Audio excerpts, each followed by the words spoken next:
For advertisement, call 8125893028. Our Gmail maxtvtelugu@gmail.com. Hi hello నమస్తే welcome to max TV. నేను మీ శ్రావ్య. ఈ రోజు మనతో పాటు ఒక స్పెషల్ గెస్ట్ ఉన్నారు. మరి తను ఎవరు అనుకుంటున్నారా? తను ఒక స్పిరిచువల్ హీలర్, వేదిక్ న్యూట్రిషనిస్ట్, ఒక లైఫ్ కోచ్. మరెవరో కాదండో తనే వనజా రామశెట్టి గారు. మరి మేడం గారితో మాట్లాడి మరికొన్ని విషయాలు తెలుసుకుందాం. నమస్తే మేడం. నమస్తే అమ్మా. ఎలా ఉన్నారు మేడం? బాగున్నానమ్మా. నువ్వు ఎలా ఉన్నావు? నేను కూడా చాలా బాగున్నాను మేడం. మేడం, చాలా వరకు ప్రతి ఒక్క స్త్రీ పూజలు చేస్తారు, కానీ వాళ్ళకంటూ ఒక సందేహం ఉంటది. అసలు స్త్రీలు ఉపవాసం ఉండొచ్చా, ఉండకూడదా? అసలు ఉపవాసాలు అనేవి దేవుడికి నిజంగానే ప్రీతి అయినవా అని ఒక డౌట్ అనేది ఉంటది. అసలు నిజంగానే చెయ్యొచ్చా మేడం? దేవుడికి ఉపవాసం ఉంటేనే మంచిది, ఉండకపోతే దేవుడు మన మీద ఏమైనా గ్రడ్జ్ చూపిస్తాడు, ఇలాంటి ఒక అపోహాలు ఉంటాయి. అది ఎంతవరకు కరెక్ట్ అంటారు మేడం? ఓకే, అయితే మామూలుగా మన పురాణాల నుంచి చూసేది ఏంటంటే ఏకాదశికి నెలలో వచ్చే 2 ఏకాదశులకి ఉపవాసం ఉండాలంటారు అనమాట. సైంటిఫిక్గా చూసుకుంటే కాస్త మన లివర్ని కొంచెం రెస్ట్లో పెట్టాలి. లివర్ కంటిన్యూస్గా వర్క్ చేస్తూ ఉంటుంది కదా, ఆ లివర్కి రెస్ట్ ఇవ్వడానికి అల్పాహారం ఏకాదశికి తీసుకుంటారు. మ్యాక్సిమం ఎవరు చేసిన ఉపవాసం నెలలో 3 సార్లు ఉపవాసం ఉండవచ్చు. 3 సార్లు. ఓకే, అయితే కంపల్సరీ కాదు. ఆడవాళ్ళ విషయానికి వచ్చేటప్పటికి ఆడవాళ్ళు ఉపవాసం ఉండాలి అని రూల్ ఎక్కడ లేదు. మన ఇష్టంగా అసలు ఎక్కడ లేదు. ఏకాదశికి తప్పించి మిగతా ఏ వ్రతాలు, ఇప్పుడు మామూలుగా వరలక్ష్మి వ్రతం చేసుకుంటే పూజ అయిపోయాక భోజనం చేసేయమని ఉంటుంది, అంతే తప్పిస్తే మిగతా ఎక్కడ ఆడవాళ్ళు ఉపవాసం ఉండాలి అన్న రూల్ ఎక్కడ లేదనమాట. సో అది గుర్తుపెట్టుకోవాలండి. మిగతా ఎవరైనా ఉపవాసాలు ఉండి చేస్తుంటే అది వాళ్ళ ఇష్టానుసారంగా చేసుకునేది, రూల్ అయితే లేదు. అలా చేయనంత మాత్రాన భగవంతుడు మనకి శపిచ్చేస్తాడని కూడా లేదు. చాలా మంది అనుకుంటారు, నేను ఒక 10 శుక్రవారాలు 9 శుక్రవారాలు నేను ఉపవాసం ఉంటాను, నేను ఏం తినను, ఏదో పలానా కోరిక కోరుకొని అమ్మవారికో ఎవరికో ఉపవాసం ఉండాలని ఫస్ట్ శుక్రవారం మొదలు పెడతారు. కాసేపు బాగానే ఉంటారు, కొంతసేపటికి ఆటోమేటిక్గా వాళ్ళు అప్పుడు దాకా ఉపవాసం ఇప్పుడు ఉండలేదు కదా, కొంతసేపటికి 12 అలా అవ్వగానే స్వెట్ వచ్చేస్తూ ఉంటుంది, ఆకలి వేసేస్తూ ఉంటుంది, తినాలా వద్దా సతమతం అయిపోయి ఆ ఆకలిని కంట్రోల్ చేసుకోలేక తినలేక ఏం చేస్తారు, నెక్స్ట్ స్టెప్ అందరి మీద చిరాకు పడిపోతుంది కదా.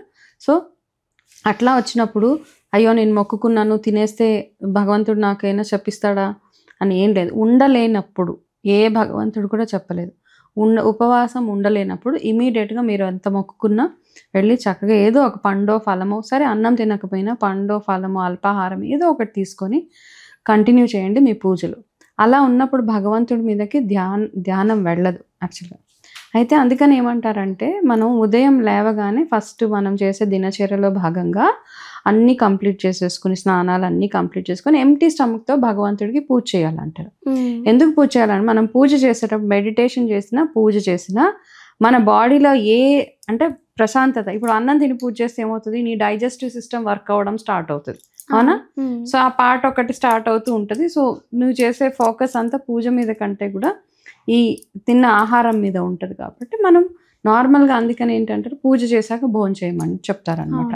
ఆ కామ్ స్టేట్లో ఉండాలి, నీ బాడీ అంతా ఏమంటారు సెటిల్డ్గా ఉండాలన్నమాట. ఏ ఒక్క లోపల నీ అరుగుదలకి సంబంధించిన డైజెస్టివ్ సిస్టమ్ ఏదైతే ఉందో అది వర్క్ చేయకుండా ఉంటే మనం పీస్ఫుల్గా పూజ చేసుకోగలుగుతాం, పీస్ఫుల్గా మెడిటేట్ చేసుకోగలుగుతాం అని తినకుండా పూజలు అని చెప్పారు. అంతేగాని తినకుండా పూజలు అంటే మీరు 12 గంటలకు పూజ చేయడము, లేకపోతే మధ్యాహ్నం 2 గంటలకు చేయడము అట్లా కాదు. పూజకు కూడా సూర్యోదయానికి మనం పూజ కంప్లీట్ చేసేసేయాలి ఇంట్లో.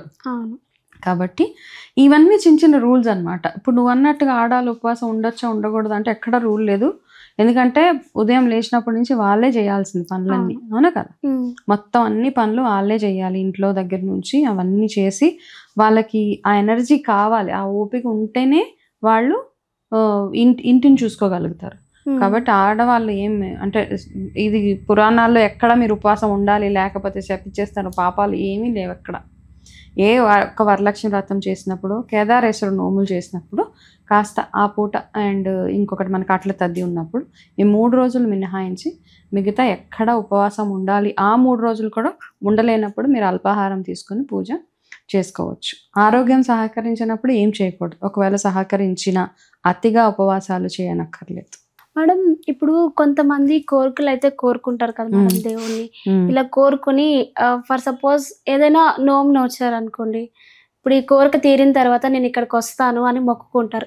మరి వాళ్ళు ఆ మొక్కు తీర్చకపోయినప్పుడు వాళ్ళకి ఏమైనా అవుతుందా మేడం? అంటే ఇక్కడ మొక్కు తీర్చకపోయినప్పుడు ఏమైనా అవుతుంది అని కాదు. అంటే ఇప్పుడు ఆ భగవంతుడు కానీ, పరమేశ్వరుడు కానీ, ఎవరైనా నారాయణుడు కానీ, అమ్మవారు కానీ, అమ్మవారు అంటే అమ్మ అని ఎందుకు కొలుస్తాం మనం? మీ అమ్మకి నువ్వు ఏదైనా ఇస్తానని ఇవ్వకపోతే మీ మదర్ కొడతారా వచ్చి నిన్ను? లేదు, కొట్టరు కదా. సేమ్ అమ్మవారు కూడా అంతే. అమ్మ ఆవిడ మనల్ని అందరినీ ప్రొటెక్ట్ చేసే అమ్మ. కాకపోతే ఏంటంటే భగవంతుడికి మనం మొక్కామంటే అది మన కమిట్మెంట్ అన్నమాట. మనం ఎంత కమిటెడ్గా ఉన్నాము అన్న దానికి నిదర్శనం అంతే అది. ఆ మొక్కులు తీరకపోతే ఏదో అయిపోతుంది, ఎవరో భగవంతుడు వచ్చి మనకు శాపాలు పెట్టేస్తాడు, లేకపోతే మనకు ఫుల్ డౌన్ఫాల్ అయిపోతుంది, అట్లా ఏం లేదు. ఫస్ట్ ఆఫ్ ఆల్ మొక్కేటప్పుడు ఆలోచించి మొక్కుకోవడం ఒకటి.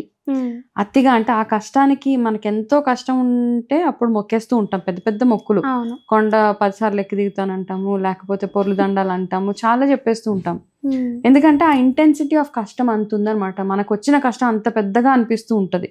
ఆ మొక్క ఏముందిలే అనిపిస్తుంది. ఆ తీరిపోయాక మనకి టైం కుదరకో ఆర్థికంగా ఇబ్బందుల వల్లనో వెళ్ళలేము మనం. అయితే మిమ్మల్ని మీరు ఒక కమిటెడ్ పర్సన్ లాగా, అది మన ప్యూర్లీ మన కమిట్మెంట్ అనమాట. ఇప్పుడు నేను శ్రావ్యకి పలానా రోజు నేను వచ్చి 4 గంటలు కలుస్తాను, నేను కలవలేదు, నువ్వు వెయిట్ చేస్తున్నావు అక్కడ అంటే నేనేం చెడిపోలేదు, నాకేం అయిపోదు అక్కడ. కాకపోతే నా కమిట్మెంట్ అనమాట. నీ దృష్టిలో అచ్చా వస్తాన్నారు, రాలేదు, ఓకే అన్న ఓకే ఇది. సో మనము భగవంతుడు మన చుట్టూరు ఉన్నాడు, మనతోటే ఉన్నాడు అని నమ్మేవాళ్ళం కాబట్టి ఎప్పుడైనా మనం మొక్కినప్పుడు ఆ మొక్కు తీర్చుకోవడమే బెటరు. ఒకవేళ తీర్చుకోలేని పరిస్థితులు ఏమైనా ఉంటే ఒక్క నమస్కారం పెట్టి ఇప్పుడు నేను తీర్చుకోలేని పరిస్థితిలో ఉన్నాను, తర్వాత నాకు అన్ని రకాలుగా సమకూరినప్పుడు నేను నీ దగ్గరికి వస్తాను. మొక్కులు తీర్చుకోవడానికి అప్పులు చేసి వెళ్ళాల్సిన అవసరమే లేదు. అప్పు చేసి ఎవరైనా మొక్కు తీరిస్తే మీకు అసలు ఆ మొక్కు తీరినట్టే లెక్క కాదు.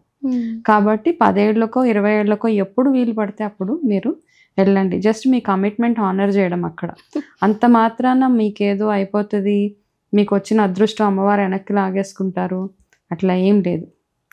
అయితే మీరు ఏ కోరిక అయితే కోరి అమ్మవారికి మొక్కుతారో, ఎవరో భగవంతుడికి మొక్కినప్పుడు ఆ కోరిక తీరిపోయాక మనం అక్కడ మొక్కు తీర్చుకోవడానికి వెళ్ళినా వెళ్ళకపోయినా ఒక గ్రాటిట్యూడ్ ఉంటుంది కదా, నీ వల్లే నేను ఇలా ఉన్నానని ప్రతిరోజు మనం తలుచుకుంటూ ఉండాలన్నమాట. అమ్మవారి ఆశీర్వాదం వల్ల, అమ్మ నీ దయ వల్ల నేను ఈరోజు ఈ స్థితిలో ఉన్నాను, అమ్మ నీ దయ వల్ల నాకు ఈ పని అయింది, నీ దయ వల్ల నేను ఈరోజు ఇలా ఉన్నానని ఆ ప్రతిరోజు ప్రేయర్. అందుకే అంటారు భగవంతుడి ధ్యానం అందుకు చేసుకుంటూ ఉండాలి. అంతే తప్పిస్తే అవి చేయనంత మాత్రాన మనకేదో అయిపోతుంది అలా.